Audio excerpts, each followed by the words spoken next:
Kërnet. Kjo është një tjetër gjë. Se nuk është vetëm zgjedhja o të hidhesh në Kërnet o të vish me ne. Po ti thua edhe për të rinjt janë një lloj si të vjetrit. Edhe për të rinjt thua, ti janë një lloj si të vjetrit. Këta të rinj. Lapaj, Shabani, Çori, Shehaj. Ata janë të rinë në mosh, po të vjetër në mendësi. Por Kërneta është tjetër histori, Kërneta është merë. Do të hidhesh në Kërnet në vitin 2025 edhe të presësh që nga Kërneta të dali Shqipëria Europiane është, çfarë më thuj, është healthy nga pikpamja e logjikës politike dikush që mendon kështu? Unë jam dakord me ju dhe kam përshtypjen që qëndrimi im personal, ai sa vlej unë, ka qenë shumë i qartë të pikë. Ai sa unë jam befasuar kur ju larguat premtimet që pa të bërë për të mos bashkëpunuar me non-gratën, siç e quanit atëherë, e quani Kërnet sot, u bashkëpunuat në amnistin që bët, në ndryshimet që u bën kodin zgjedhor. S'është vërtet. Amnistit janë bërë historikisht gjithmonë amnistit janë bërë me votat e gjithë. Dhe për amnistit s'ka pas asnjëherë as kontestime nëse unë kujtohem mirë. Gjithmonë, historikisht. Edhe ligji zgjedhor kërkon vota më shumë se votat tona. Po kjo nuk është bashkëpunim në kuptimin e ndërveprimit për çfarë do qoftë tjetër përveç se për rregullat e lojës. Pra ju thoni që ky bashkëpunim i detyruar nga votat mund të vazhdojë në legislaturën e ardhshme për gjëra të caktuara. Për rregullat e lojës, patjetër, gjithmonë. Pra, ndryshime ligje posaçme, ndryshime kushtetuese. Nuk kemi në plan dhe nuk shoh. Nëse do të bëj nevoja. Flasim me nëse njëherë, le të shpresojmë njëherë që në 11 maj Kërneta të thahet pjesërisht si fillim, pastaj shohim më tutje. Tani, kur thoni që Kërneta thahet pjesërisht kuptohet, mendoni që do marrë një humbje, mendoni që do marrë një humbje të thellë. Mendoj që Bufi nuk e bën vezën e lulit dot. Okej, veza e lulit nuk ishte e vogël, ishte 59 mandate, plus mandatet e zonës kryemadhe. Nuk ishte vezë e madhe, po ishte vezë. Ndërkohë që Bufit nuk e di ç'do do jetë. Në fakt, nëse vlerësoni, se po diskutoni pak me kolegët e mi, Nura dhe Leka që ishëm pjesën e parë, duket si zoti Berisha në to zgjedhje nuk e di se do i dalë rezultati, po nuk besoj që gjykohet për të shkuarën e tij. Besoj gjykohet për atë që ai paraqiti këtë fushat. Për të ardhmen e tij. Për atë që paraqiti këtë fushat. Cilën? Për atë që ai paraqiti këtë fushat. Ashtu si doli. Raportin me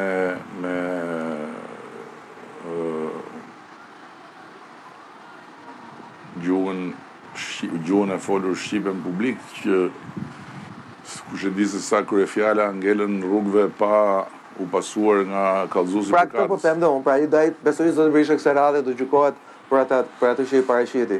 Dhe kam përshtypjen dhe shumë vetë thonë që pikërisht ky gjykim ndaj Berishës paradoksalisht mund të japi vota më shumë një pavarësisht se jeni në vitin e 12 qeverisjes. Dhe është normale që të ketë një ndryrë të votat apo jo, pas 12 viteve. Unë besoj që është s'është paradoksale të mendosh që ti votohesh më shumë pas 12 viteve në pushtet. Që është degradimi më i merituar për dikë që hyri në këtë ndeshje me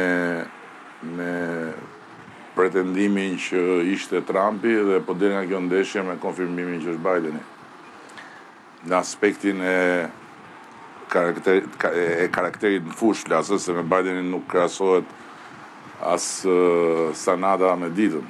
Në fakt, Donald Trump hyri në të fushat, ndoshta pa dëshirën e tij, po përmes shfaqjes të këshilltarit të tij, një nga këshilltarëve të fushatës me cilën ai fitoi zgjedhjet në nëntor vitit 2024. Le të themi zoti Laçevita u bë protagonist, pavarësisht se nuk di si u bë pozitivisht apo negativisht, por ai ishte pjesë e fushatës. Mendoni që Partia Demokratike dhe Berisha pavarësisht diçkaje po rikuperojnë diçka me Shtetet e Bashkuara? Nuk e di këtë gjë.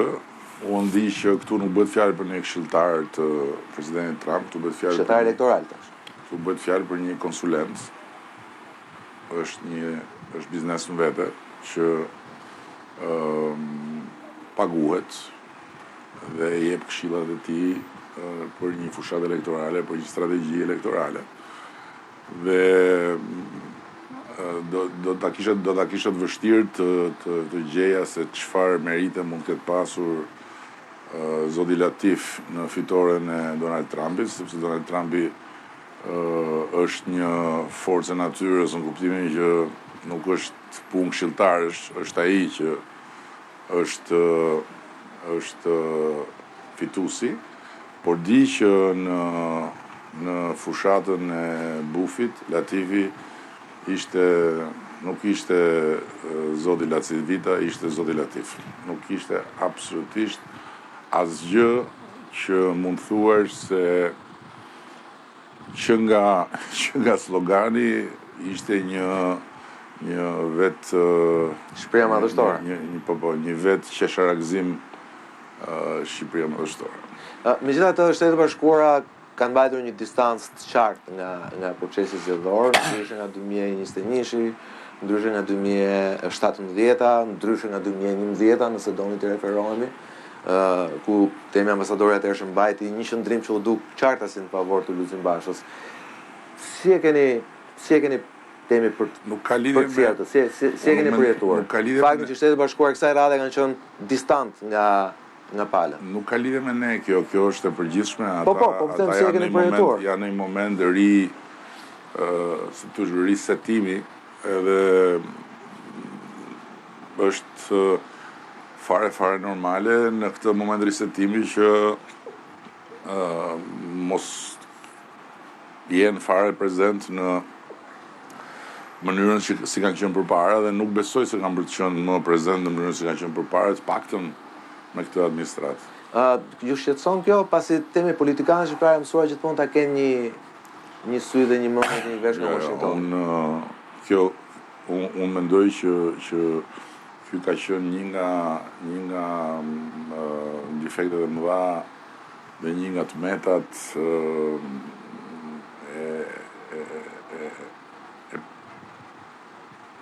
ose një nga shprehet më kuptimplodhet papjekurisë së politikanëve të këtij vendi, që i kanë zgjedhur vetë ambasadorët dhe ambasadat për arbitra dhe për vende arbitrimi, sepse normalisht do duhej që ti trajtonin me njëri tjetrin momentet e vështira, edhe kur themi trajtojmë me njëri tjetrin, nuk jam duke fol për një paqe ideale, por jam duke fol për ato që bëjnë